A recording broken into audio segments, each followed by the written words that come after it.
Skill hero, attitude zero. Kita sering ya punya tim yang kayaknya kalau ngapa-ngapain itu jago, tapi secara attitude-nya kurang.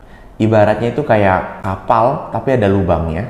Terlihatnya tuh nggak apa-apa, dia kayak day to day-nya ngerjain seperti biasa aja, tapi untuk jangka panjangnya itu bisa jadi bumerang lagi nih buat tim kita sendiri.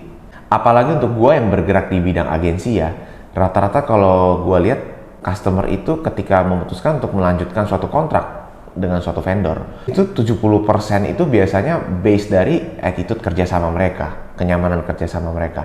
30%-nya baru dari KPI yang mau di-achieve. Banyak kok kejadian ketika KPI-nya nggak achieve, tapi kliennya tetap memutuskan untuk melanjutkan dengan vendor tersebut.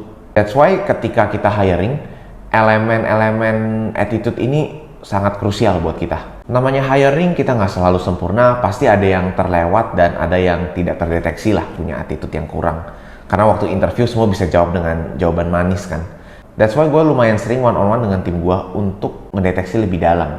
Jadi ketika kita melakukan one-on-one ini biasanya karakter seseorang itu lumayan kelihatan dan keluar ya. Apalagi kita mengajukan pertanyaan-pertanyaan yang kadang-kadang sifatnya untuk mengeluarkan karakter mereka seperti apa.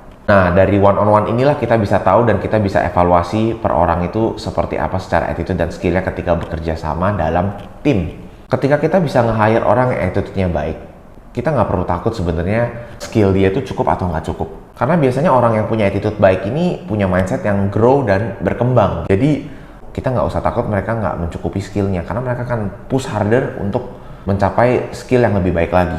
Umumnya ya seperti itu. Skill itu bisa diajari, tapi attitude itu tetap balik kesadaran masing-masing. Jadi buat teman-teman yang lagi mau hiring, sebisa mungkin jangan cuma ngejudge dari CV-nya, tapi coba ajak untuk ngobrol lebih dalam lagi terkait value-value hidup yang dia pegang juga gitu di dalam dirinya dia.